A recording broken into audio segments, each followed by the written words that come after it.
Hi, boys and girls. It's time for our next story about Moses. We've been learning about the books of the Bible. The first book of the Bible is Genesis, and all of our stories before Moses were from Genesis, except for, of course, the stories about Jesus, which were in the New Testament.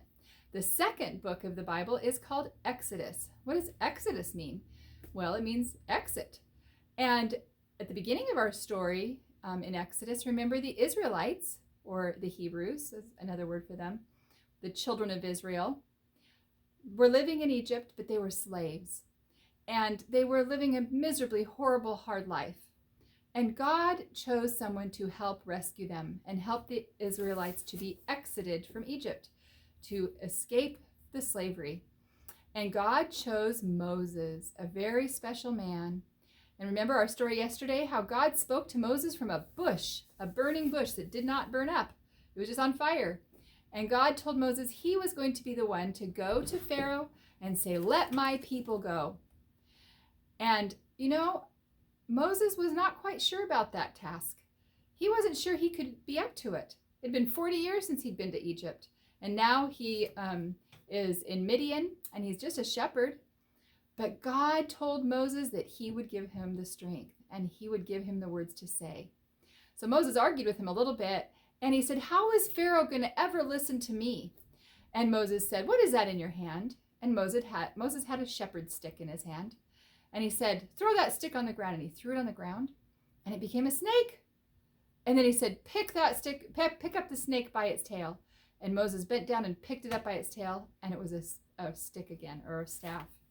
And God said, "I will do miracles through you, and I will show Pharaoh through you that I am the true and living God, and he will have to let the people go." What an amazing thing. So do you think that Moses was going to believe that God would give him strength and trust him? And Moses asked, "Really? Do you really think the people are going to believe?"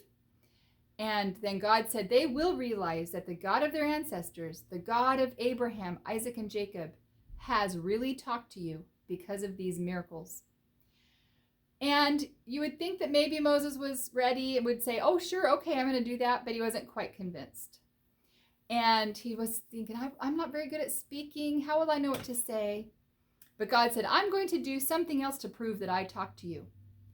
He told Moses to put his hand inside of his robe. And when he took it out, it was covered in white stuff called leprosy. It was a terrible disease, just by putting his hand in his robe. And it was covered with this terrible leprosy.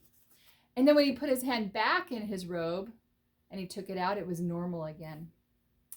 And these were two miracles that God would use to prove that Moses was the person that he was saying he is. And then God said, "If they don't believe these two miracles, I'll do a third one." And God said, "Pour some water from the Nile River onto dry ground, and it will turn to blood."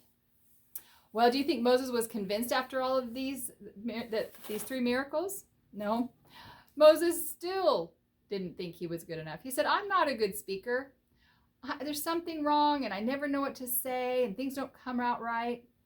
And God said, "Didn't I make your mouth? Don't you think I can help you say the right words? Now go, and I will be your helper."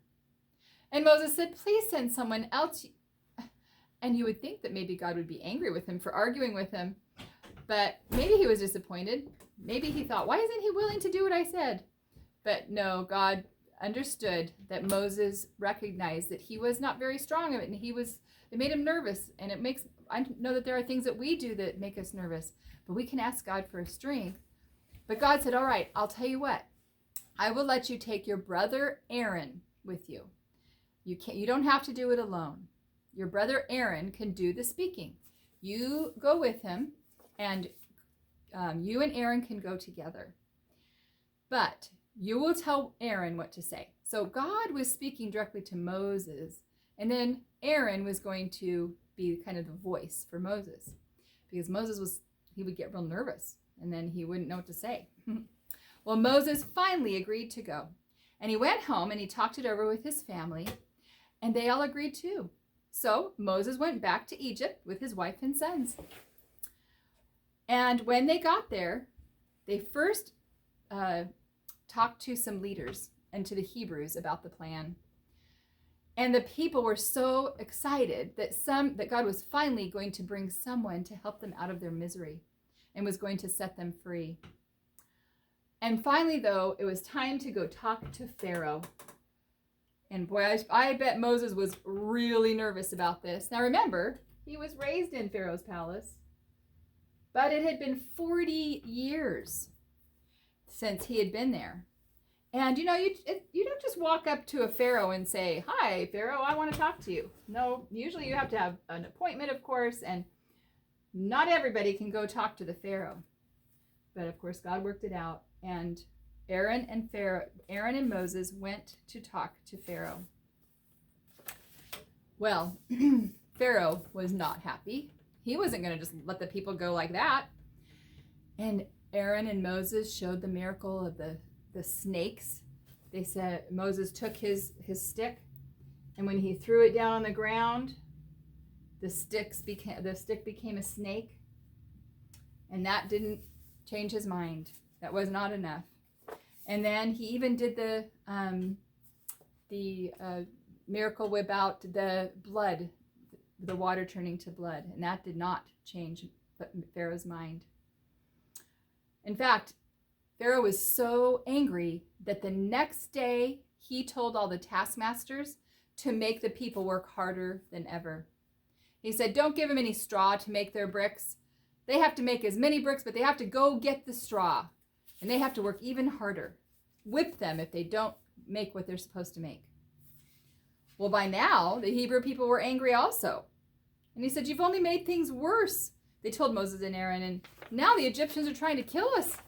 They're working us even harder." And they went back to talk to God. And they said, "What should we do now?" They asked God and said, we thought you were going to help the slaves, and it's just gotten worse." And God said, "I made a promise to Abraham, Isaac, and Jacob that I would take care of the descendants, and I will. The Egyptians will finally ask my people to leave on their own." But by now, the Hebrew people had been treated so badly, they didn't even believe Aaron and Moses anymore. And once again, God said to Moses and Aaron, "Go back to Pharaoh and tell him, 'You must let my people go.'" And Moses said, "But my own people won't even listen. Why would Pharaoh listen to me?" And God said, "Show Pharaoh that miracle of turning your rod into a snake, and I will keep showing my power so that they will finally believe that I am God." So Moses and Aaron went back to Pharaoh, and Aaron did throw down his rod, and immediately the staff turned into a snake. But Pharaoh was not going to want easily impressed, and then he asked for his own magicians to come. And when they came, they threw down their rods, and they also magically turned into snakes. But guess what? Aaron's rod, that had turned into a snake, swallowed up all of their snakes. But Pharaoh still wouldn't listen to Moses and Aaron. And even when the rod turned into a snake and ate up all the other snakes the magicians were able to make appear, Pharaoh said, "No, I won't let the people go." So I'm sure Moses wondered what to do, and he felt insecure, and he didn't think he was able to do what God asked. He was very discouraged. And he forgot that it was God who was going to give him the power. It wasn't Moses and Aaron that were having enough power to do this mighty thing of letting the Israelites go. It was going to be God, and it would take a miracle. But Pharaoh would not listen to Moses because he did not know and respect God. Sometimes we meet people like that. They don't believe in God at all, and they don't respect God. And we can pray for them, pray that they would someday listen and learn who God really is and that he loves them and cares for them. But Pharaoh, he didn't believe, and he ended up with a very hard heart. He never would change his mind and believe in the power of the one true God. Well, Moses was kind of afraid. He was afraid to do what God had asked him to do, but God gave him the strength, and he did it anyway.